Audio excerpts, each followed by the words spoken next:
Hello, everybody. Welcome back to my channel. On this episode, I'm going to be talking about the Professional Fight League, the PFL European Championships that's happening this Friday, December 8th. Um, it's going to be probably the last time. In fact, I think it is the last time the PFL is going to fight without the Bellator fighters that they just acquired. So, PFL had bought out Bellator.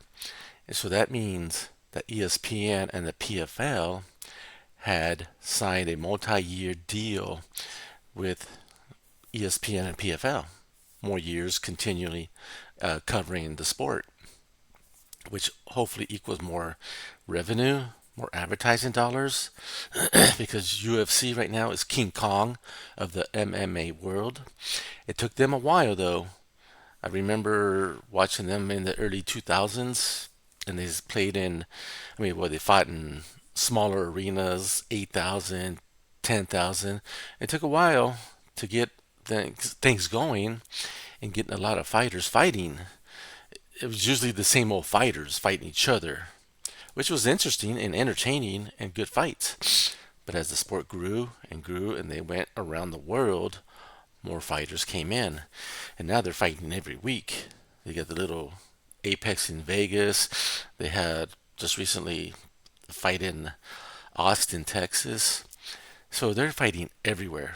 And I'm assuming this is the direction the PFL is going into. At the same time, they got to slowly but surely grow. Don't make a big splash all at once, make it a Super Bowl. It's going to take time. So what they're going to do next year, after the PFL European Championships are done, because they just had the PFL World Championships in Washington D.C., they're going to start fighting champion versus champion, the old Bellator fighters against the PFL champions, and that'll be fun to watch. So that'll start getting the ball rolling, the rivalries going, because you basically probably doubled the fighters amount of fighters that you have. And so you're going to go recruit like they probably always did, but now you can recruit with bigger dollars. Now you got, of course, ESPN backing you. Okay, Alex Rodriguez put in quite a bit of money to invest in. Saudi Arabia business people, oil guys, they put in money to invest in. So you're going to see fights over in Saudi Arabia. What they need to do is go, hey, go to Vegas. Go to these big cities. Doesn't have to be the biggest arenas. Just get marketing, get the word out, put it on social media, put it in newspapers, ESPN, whatever it takes. Keep it going, keep growing. It eventually compete with the UFC, in my opinion. Dana White was asked about what does he think about this transition, and he said, "Well, bad company taking over a bad company, low ratings, low attendance." I was like, okay, he would know.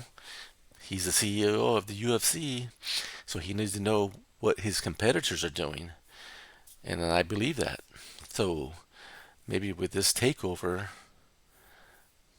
this thing, the ball will start rolling, start growing, start going, and then you're gonna have to eventually start fighting in big arenas, maybe big indoor stadiums like SoFi Stadium in Inglewood, the Cowboy Stadium in Arlington, Texas.